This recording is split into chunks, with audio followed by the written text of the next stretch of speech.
एक बार एक बहुत ही बड़े होटल का जो मालिक होता है वो छुट्टी पे जाता अपनी फैमिली के साथ में किसी दूसरे देश में, दूसरी कंट्री में। एंड सीधी सी बात है, वहां पर भी क्या करना पड़ेगा, उसको होटल में ही जाकर रुकना पड़ेगा। अब होता क्या है कि जैसे वो उस होटल में पहुंचता है और वहां पर देखता है कि चीजें किस तरीके से रखी हुई हैं, और वहां पर जाके चीजों को फिर से वो क्या करता है, जिस तरीके से अपने होटल में अरेंज करता था वैसे ही वहां पर वो करना शुरू कर देता है। उसकी फैमिली वाले सोचते हैं ये कर क्या रहा है, कि यहाँ पे काम करना क्यों शुरू कर दिया है, बिकॉज यहाँ तो हम घूमने आए हैं।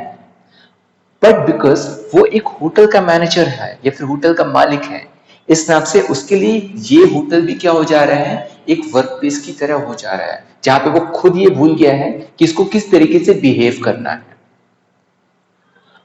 हमारे पास में एक डायपोल है। डायपोल जो होता है उसमें हमारे पास चार्जेस होते हैं, एंड चार्जेस का क्या होता है, खुद का इलेक्ट्रिक फील्ड होता है। तो ऑब्वियसली जब हमारे पास में एक डायपोल होगा तो क्या रहेगा, उसका खुद का भी एक इलेक्ट्रिक फील्ड रहने वाला है। बट उसको मैं इस डायपोल को एक ऐसे इलेक्ट्रिक फील्ड में रख देता हूं कि जो कि यूनिफॉर्म रहे, एंड ये इलेक्ट्रिक फील्ड उसका खुद का नहीं है बल्कि किसी दूसरे चार्ज के से बनाया हुआ है। तो इस इलेक्ट्रिक फील्ड में क्या होता है, इसका जो बिहेवियर रहता है बाकी ऑब्जेक्ट से डिफरेंट हो जाता है। बिकॉज अगेन हमारे पास ये जो डायपोल है ये क्या करता है, खुद का इलेक्ट्रिक फील्ड बनाता है, एंड इसको हम लोग यहां पर क्या कर दिए हैं, दूसरे के इलेक्ट्रिक फील्ड में रख दिए हैं। तो ऑब्वियसली क्या करने वाला है, ये भी यहां पर वर्क करने वाला है, ये भी यहां पर क्या करने वाला है, मोशन करने वाला है। अब हमारे पास में हमको ये पता है कि अब अगर हमको ये निकालना है कि हमारे पास वर्क कितना होता है, इसके लिए हमको ये पता करना पड़ेगा कि हमारे पास फोर्स कितना लग रहा है, and with respect to that अपने पास में जो डिस्प्लेसमेंट है वो कितना हुआ है as a result of that applied force, तो या फिर जो फोर्स हमारे पास लग रहा है। तो हम लोग यहां पर वही चीज को देखने की कोशिश करते हैं। मान के चलते हैं कि हमारे पास जो डिस्प्लेसमेंट हुआ है वो बहुत ही छोटा है, डी थीटा डिस्प्लेसमेंट हुआ है। तो इस केस में हमारे पास वर्क क्या हो जाएगा, D W equals to tau into D theta. But होता क्या है, हमारे पास में जो वर्क होता है, वर्क इक्वल टू होता है फोर्स इनटू डिस्प्लेसमेंट। यहां पे हमने फोर्स नहीं लिया है, यहां पे हमने लिया है टाउ। टाउ क्या होता है अपने पास, टॉर्क। टॉर्क क्या रहता है, जब हमारे पास में कोई ऑब्जेक्ट लीनियर मोशन करता है, अगर फोर्स लगता है तो लीनियर मोशन करता है तो हम उसको बोलते हैं लीनियर फोर्स। बट अगर फोर्स के चलते हमारे पास में जो कि कपल के फॉर्म में लग रहा है वो रोटेशन करना शुरू कर देता है, तब हम लोग फोर्स को क्या बोलते हैं, टॉर्क बोलते हैं। बिकॉज ये क्या क्या कर रहा है, हमारे पास एक मोमेंट प्रोड्यूस कर रहा है, एक तरह का रोटेशन प्रोड्यूस कर रहा है। सो हमारे पास में यहां पर ऐसे ही होने वाला है। कैसे होगा ये चीज, देखते हैं। पॉइंट ए पर हमारे पास रखा हुआ है plus Q charge, sorry minus Q charge, and point B पर रखा हुआ हमारे पास में प्लस क्यू चार्ज। अब इलेक्ट्रिक फील्ड के बारे में हमको यह पता है कि हमारे पास इलेक्ट्रिक फील्ड ओरिजिनेट होता है पॉजिटिव चार्ज से एंड टूवर्ड्स जाता है नेगेटिव चार्ज की तरफ, या फिर नेगेटिव पोटेंशियल की तरफ बोल सकते हैं। तो हमारे पास यहां पर क्या हो जा रहा है कि नेगेटिव क्यू जो है वो पॉजिटिव की तरफ जाएगा, वो नेगेटिव वाला जो है पॉजिटिव के डायरेक्शन में फोर्स लगाने की कोशिश करेगा। At the same time plus Q क्या करेगा, हमारे पास में उससे आगे जाने की कोशिश करेगा। तो हमारे पास यहां पर क्योंकि दोनों क्यू की वैल्यू 0 हो जा रही है एंड एफ इक्वल्स टू होता है अपने पास में ई क्यू, तो यहां पे लगने वाला फोर्स की वैल्यू तो हमारे पास दोनों का सेम है, बट दोनों का डायरेक्शन क्या हो जा रहा है, डिफरेंट। बट दोनों दूसरे को कैंसिल आउट नहीं करने वाले, क्यों, because they are not acting on the same line. दोनों एक ही लाइन पर हमारे पास एक्ट नहीं कर रहे हैं। हमारे पास में दोनों का जो डायरेक्शन है वो ऑपोजिट तो है, बट दोनों अलग अलग पॉइंट पर क्या कर रहे हैं, वर्क कर रहे हैं। एंड अगेन वो दोनों पॉइंट क्या हो जा रहा है अपने पास में, वो लीनियर नहीं है फोर्स के साथ में। तो हमारे पास में यहां पर क्या हो जाएगा, एक तरह का टॉर्क प्रोड्यूस हो रहा है, ये टॉर्क हो जाता है अपने पास में टाउ। एंड जैसे कि हमको पता है कि टाउ जो होता है वो फोर्स इनटू क्या होता है, परपेंडिकुलर डिस्टेंस। तो हमारे पास फोर्स तो लग जा रहा है, हम लोग यहाँ पे लेके चल रहे हैं कि हमारे पास फोर्स लग जा रहा है दोनों साइड पे एफ, एंड परपेंडिकुलर डिस्टेंस हम लोग यहाँ पे लेके चलते हैं बीसी को। अब क्वेश्चन यहाँ पर ये होता है कि हमारे पास बीसी ही परपेंडिकुलर डिस्टेंस क्यों जा रहा है, व्हाट अबाउट एसी, एसी को हम परपेंडिकुलर डिस्टेंस क्यों नहीं ले रहे हैं। अगर मैं बात करूं एबीसी ट्रायंगल की, तो हमारे पास में एंगल सी पर 90 डिग्री बन रहा है। अब इस 90 डिग्री से अटैच हमारे पास दो साइड्स हैं, एक हो गया बीसी और दूसरा हो गया अपने पास में एसी। अब हम लोग AC को भी परपेंडिकुलर बोल सकते हैं, BC को भी परपेंडिकुलर बोल सकते हैं, बट हम लोग यहाँ पर BC को ही परपेंडिकुलर डिस्टेंस लेके चल रहे हैं। एक सिंपल सा रीजन इसके पास में ये है, वन ऑफ द रीजन यहाँ पर ये है कि हमारे पास जो F एक्ट कर रहा है, मैं उसको एक अलग लाइन लेके चलता हूँ प्लस Q के चलते, एंड जो F एक्ट कर रहा है हमारे पास में माइनस Q के चलते, मैं उसको दूसरा लाइन अज्यूम करके चल रहा हूँ। दोनों के बीच का जो शॉर्टेस्ट डिस्टेंस है वो क्या होने वाला है इस केस में? इन दोनों लाइन के बीच का शॉर्टेस्ट डिस्टेंस हमारे पास रहने वाला है BC। अभी BC क्या है आपके पास में? परपेंडिकुलर डिस्टेंस है। हमेशा हमारे पास जो शॉर्टेस्ट डिस्टेंस होता है वो दोनों लाइन के ऊपर क्या रहता है? परपेंडिकुलर रहता है। सो ये वन ऑफ द रीजन है कि हम लोग यहाँ पर BC को क्या चूज कर रहे हैं? परपेंडिकुलर डिस्टेंस चूज कर रहे हैं। अब हम लोग यहाँ पे क्या करते हैं, ABC को हम लोग एक ट्रायंगल लेके चल रहे हैं, एंड वहां पर हम लोग क्या करते हैं, क्योंकि हमको यहाँ पे BC की वैल्यू फाइंड आउट करनी पड़ेगी। हमने यहाँ पे लिख तो दिया कि परपेंडिकुलर डिस्टेंस BC है, but what about value of BC? सो हम लोग यहाँ पे क्या करते हैं, यहाँ पे ट्रिग्नोमेट्रिक रेशियो साइन को लेके चलते हैं। तो साइन थीटा इक्वल टू हो जाएगा अपने पास में BC which is perpendicular upon hypotenuse which is AB। BC की वैल्यू हम लोग AB के टर्म्स में निकाल लेते हैं। BC को जा रहा है 2L sin theta because the length of AB is 2L and tau को हो जाएगा F into 2L sin theta. BC की जगह वैल्यू पुट कर दी। बट जैसे कि मैंने पहले भी बोला था कि हमारे पास जो फोर्स लगने वाला है उसकी वैल्यू हो जाएगी electric field into charge which is Q into E। अब हमारे पास क्या हो जा रहा है, टाउ को हो जा रहा है PE sin थीटा, बिकॉज हमने हमेशा से देखा है हमारे सारे डेरिवेशन में यही होता है कि Q और 2L जब दोनों साथ में मिलते हैं तो मिलकर क्या बनाते हैं? P which is dipole moment। So here P is equals to Q into 2L, और ये डायपोल के लिए क्या हो जाता है? मोमेंट का काम कर रहा है। सो हमारे पास एक्सप्रेशन जो हो जाता है dw equals to PE sin theta into d theta हो जा रहा है। अगेन हमारे पास ये वर्क तो है बट बहुत ही स्मॉल वर्क है। हमको जब यहाँ पे कैलकुलेशन करने बोला गया तो हमको बोला गया कि टोटल वर्क निकालो, तो हम लोग क्या करते हैं, यहाँ पर इंटीग्रेशन शुरू करते हैं। शुरुआत हम लोग ये लेके चलते हैं कि जब हमने इस डायपोल को देखा था तो ये इलेक्ट्रिक फील्ड E के साथ में θ1 एंगल बना रहा था, ये हमारा अजम्पशन है। और उसके बाद में क्या होता है, थोड़ी देर के बाद में जो एंगल जो बना रहा है अब क्या हो जा रहा है? θ2 हो जा रहा है। तो जब पहले से यहाँ पे रखा हुआ था और एंगल θ1 बना रहा था तो यहाँ पे कोई वर्क नहीं हो रहा था because there was no displacement, चुपचाप वहां पे रखा हुआ था। बट थोड़ी देर बाद में क्या हुआ, यहाँ पे मोशन हुआ है, यहाँ पर एंगल चेंज हुआ है, मतलब यहाँ पे डिस्प्लेसमेंट हुआ है। दैट मींस यहाँ पर क्या हुआ, अपने पास वर्क हुआ है। So work due to this position θ2, ये हमारे पास जीरो नहीं होगा बल्कि क्या हो जाएगा, अपने पास W हो जाएगा। अब हम क्या करते हैं, दोनों साइड्स का यहाँ पे इंटीग्रेशन करते हैं। तो dw का इंटीग्रेशन तो हमको पता है क्या हो जाएगा, अपने पास W। बट यहाँ पर हमारे पास में जो राइट हैंड साइड में वहां पर P और E बाहर निकल जाएंगे, बोलेंगे हमारे इंटीग्रेशन करने की जरूरत नहीं है। क्यों? हमारे पास तो थीटा ही नहीं है। जब मेरे पास थीटा नहीं तो मेरा इंटीग्रेशन क्यों कर रहा हूं?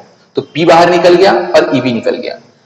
ओके, सीधी सी बात है, हम यहाँ पे ये देख सकते हैं कि अगर मेरे पास थीटा की वैल्यू चेंज होती है, अगर मैं एंगल को चेंज करता हूं, क्या मेरे पास में dipole moment which depends upon 2L and Q, क्या ये चेंज होगा क्या हमारे पास डायपोल के लिए? नहीं होने वाला। थीटा चाहे कितना भी हो जाए आपके पास P की वैल्यू सेम रहेगी। वैसे electric field, external electric field को कोई फर्क नहीं पड़ने वाला कि हमारे पास में ये थीटा कितना रहने रहेगा। इस नाम से यहाँ पे इसका इंटीग्रेशन नहीं होता है, होता है सिर्फ साइन थीटा का, ये फंस जाता है अपने पास में। एंड इसका जब इंटीग्रेशन हो जाता है तो इसका हुलिया बदल गया अपने पास में, साइन का हो गया अपने पास में माइनस कॉस थीटा। फिर क्या करते हैं, वैल्यूज को यहाँ पे पुट करते हैं। वैल्यू पुट करते हैं हमारे पास में, क्योंकि माइनस ऑलरेडी दिए तो माइनस कॉस θ2, बीच में प्लस आ गया, क्यों? माइनस रहता है, एंड एक और माइनस हमारे पास में कॉस के साइन के इंटीग्रेशन के चलते आया है, वो हमारे पास यहाँ पर आ गया। तो W कुछ हो जा रहा है PE cos θ1 minus cos θ2। But जैसे कि हमेशा होता है कॉर्पोरेट वर्ल्ड में कि हमारे पास वर्क तो किया है W ने, बट क्रेडिट लेने के लिए आ गया इसका बॉस U। हमारे पास जितना भी वर्क हुआ है उसको हम डायरेक्टली बोलते हैं कि ये वर्क किस में कन्वर्ट हो जा रहा है, या फिर ये वर्क क्या है, बेसिकली अपने पास में पोटेंशियल एनर्जी है। बिकॉज जितना वर्क होगा उतना ही हमारे पास क्या होने वाला है, एनर्जी स्टोर होने वाला है उस पर्टिकुलर ऑब्जेक्ट में। तो U हो जा रहा है अपने पास में W के बराबर।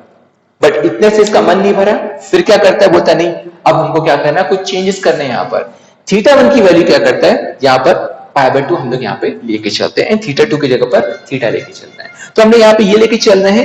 इनिशियल कंडीशन हमारे पास ऐसा है कि डायपोल था कुछ इस तरीके से, इलेक्ट्रिक फील्ड और डायपोल के बीच में बनने वाला एंगल हो गया 90 डिग्री, या फिर बोल सकते हैं कि दोनों एक दूसरे के ऊपर परपेंडिकुलर थे। बाद में क्या होता है कि हम लोग इसको थोड़ा सा देख रहे हैं कि मोशन यहां पर हो पा रहा है, इसके चलते एंगल हो जा रहा है अपने पास में थीटा। वैल्यूज को पुट कर देते हैं, sin पाई बाय 2 की वैल्यू होती है 0 एंड एक्सप्रेशन आता है P minus P cos theta. जब हम लोग यहां से क्या करते हैं, इस स्केलर क्वांटिटी को वेक्टर में कन्वर्ट करते हैं, तो बिकॉज ऑफ कॉस थीटा अपने पास में क्या रहता है, डॉट प्रोडक्ट हो जाता है। सो तो ये वन वे हो गया हमारे पास में देखने का पोटेंशियल एनर्जी किसी डायपोल के लिए। व्हाट अबाउट अनदर वे, दूसरा तरीका क्या है? दूसरा तरीका ये है, मैं अज्यूम करता हूं कि हमारे पास डायपोल ही नहीं था। जैसे मैंने बोला था कि डायपोल में हमारे पास कितने चार्जेस होते हैं, दो चार्जेस होते हैं। मैं अज्यूम कर लेता हूं कि ये दोनों आपस में अटैच नहीं है, दोनों डायपोल नहीं बना रहे, बल्कि दो इंडिविजुअल चार्जेस हैं। और तब हमारे पास में यू का एक्सप्रेशन क्या आता है, ये हम लोग यहां पे देखने की कोशिश करते हैं। ठीक है, तो अगेन हमने पिछले बार ये देखा था कि हमारे पास में इस टाइप के एक्सप्रेशन के लिए, इस टाइप के सिचुएशन के लिए एक्सप्रेशन था u equal to p1 v1 p2 v2 1/4 pi epsilon naught q1 q2 by r। मतलब क्या निकल रहा था, p1 v1 हमारे पास हो गया वर्क जो पहले वाले चार्ज पे लग रहा है, p2 v2 हो गया अपने पास में वर्क या फिर एनर्जी जो अपने पास में सेकंड वाले चार्ज पे लग रहा है, एंड थर्ड जो हो जा रहा है वो एक दूसरे के ऊपर लगाने वाला। सीधी सी बात है, हमारे पास में Q1 है, वो एक जगह पे रखा हुआ है, Q2 है वो एक जगह पे रखा हुआ, अपने अपना दोनों काम कर रहे हैं। बट जब दोनों प्रॉक्सिमिटी में एक दूसरे के पास में रखे रहते हैं, तो ऑब्वियसली कुछ ना कुछ तो इंफ्लुएंस एक दूसरे के ऊपर में करने ही वाले। सेम चीज हमने यहां पर देखते हैं। तो Q1 की जगह पर हमने लेके चल रहे हैं माइनस Q, Q2 की जगह लेके चल रहे हैं प्लस Q, एंड R की जगह हमारे पास में जो डिस्टेंस हो जा रहा है वो हो जा रहा है 12, बिकॉज हमारे पास ये डायपोल था, तो डायपोल की दो पोल्स के बीच का जो लेंथ रहता है हमेशा हम लोग क्या लेके चलते हैं, 2L लेके चलते हैं। वैल्यूज को हम लोग यहां पे पुट करते हैं एंड हमारे पास में सॉरी ये हो जाएगा अपने पास Q1 P1 एंड ये हो जाएगा अपने पास में Q2 V2। ओके, तो हमारे पास में जो Q जा रहा है वैल्यू Q1 की जगह माइनस Q हो जा रहा है, Q2 की जगह पे अपने पास में प्लस Q हो जा रहा है, एंड वैल्यूज को हम यहां पर पुट कर रहे हैं, Q एंड Q हो जा रहा है, बट साइन हमारे पास चेंज हो जा रहा है। क्यों? बिकॉज Q1 की जगह पर क्या हो गया अपने पास है माइनस Q हो गया, जो कि हमारे पास साइन को चेंज कर दे रहा है। कॉमन निकालते हैं Q को, और उसके बाद में हम यहाँ पर क्या देखते हैं कि हम यहाँ पे E इक्वल टू रहता है V1 minus V2 upon RAN। अब ये इसका मतलब क्या हो गया, ये मैंने यहाँ पे क्यों लिखा है? E को हम लोग क्या बोलते हैं, पोटेंशियल ग्रेडियंट बोलते हैं। पोटेंशियल ग्रेडियंट मतलब कि जब हमारे पास में क्या होता है, अगर हम लोग चार्ज से थोड़ी दूर जाने की कोशिश करते हैं तो पोटेंशियल की वैल्यू हमारी चेंज होती है। तो इसका जो रेट है हमारे पास में पोटेंशियल के चेंज होने का रेट है, that is called potential gradient, या फिर हम लोग बोल सकते हैं इलेक्ट्रिक फील्ड। अब हमारे पास है V1 और V2 तो समझ में आ गया कि हो सकता है V1 इस पॉइंट पर पोटेंशियल हो गया, V2 इस पॉइंट पर पोटेंशियल हो गया, but what about RAN? R हम लोग पिछले बार 12 को लेके चले थे, बट RAN का मतलब क्या होता है? देखो हम लोग पहले भी देखे हैं कि हमारे पास जब क्या होता है इलेक्ट्रिक फील्ड आता है तो वो चाहता है कि सारे जो डिस्टेंसेस रहते हैं वो उसी के डायरेक्शन में जाए।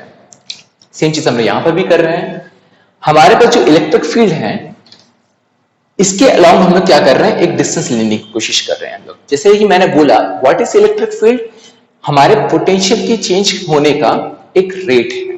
तो हमारे पास में जो अगर मैं E के डायरेक्शन में मूव करता हूं तो डिस्टेंस तो मुझको E के डायरेक्शन में कुछ दिया ही नहीं है, डिस्टेंस हमको क्या दिया है, AB दिया है। तो AB के अलावा जो हमारे पास डिस्टेंस है मैं क्या करता हूं, उसका एक कंपोनेंट E के डायरेक्शन में लेके आता हूं। तो इसका जो कंपोनेंट रहने वाला है, सीधी सी बात है, अगर AB हमारा वेक्टर होता तो हमारे पास AC जो अपने पास रहता वो क्या रहता है, अपने पास 12 का एक कंपोनेंट हो जाता, विच मींस 12 AC रहता अपने पास 12 का कॉस कंपोनेंट हो जाता है। तो हमारे पास यहां पर हो जाएगा RAN equals to 12 cos theta, because again R की वैल्यू हमारे पास में 12 दिया हुआ है, एंड RAC हो जाएगा यहां पर। सो RAC जो रहने वाला है अपने पास में वो क्या रहेगा अपने पास में 12 का cos कंपोनेंट रहने वाला है। अब यहाँ पे क्या करते हैं हम लोग, E की वैल्यू को यहाँ पे पुट कर लेते हैं। ओके, एक चीज हम यहाँ पे देख रहे हैं, माइनस साइन हो गया है, मैंने V2 माइनस V1 किया, जो पहले अपने पास V1 माइनस V2 था। वैल्यूज को हम लोग क्या करते हैं, यहाँ पे पुट कर देते हैं। तो माइनस QE12 cos थीटा अपने पास में आ गया है। अगेन जैसे कि हमने हमेशा से देखा है, Q और 12 मिल गए तो हमेशा क्या हो जाएगा, अपने पास में P आ जाएगा। एंड हमारे पास एक्सप्रेशन आता है minus vector p dot vector e, और हमारे पास ये expression extra 1/4 pi epsilon not q square upon r आ गया। अब हम यहाँ पे क्या कर रहे हैं, हम यहाँ पे ये देख सकते हैं कि अपने पास ये जो एक्सप्रेशन है 1/4 pi epsilon not q square upon 2l, ये कांस्टेंट वैल्यू रहने वाली है। क्यों कांस्टेंट रहेगी? फॉर एग्जांपल ये जो गिवन हमारे पास डायपोल है, इसके लिए q की वैल्यू तो हम लोग क्या रखने वाले, फिक्स रखने वाले हैं। 2l की वैल्यू भी हम लोग क्या रखने वाले, फिक्स रखने वाले, क्योंकि ये दोनों वैल्यू तो हमारे पास चेंज नहीं होने वाला, ना तो दोनों के बीच का डिस्टेंस, ना ही हमारे पास उनका चार्ज। तो ऑब्वियसली हमारे पास ये एक्सप्रेशन क्या रहने वाला है, कांस्टेंट रहने वाला है। मैं इसको यूनिफॉर्म जो अपने पास फील्ड है उसको कितना भी दूर लेके जाऊं, कितना भी पीछे लेके जाऊं, कोई फर्क नहीं पड़ने वाला है। हमारे पास ये जो वैल्यू है हमेशा से क्या रहने वाली है, कांस्टेंट रहने वाली है। तो मैं क्या करता हूं, इसके इफेक्ट को नेग्लेक्ट कर लेता हूं।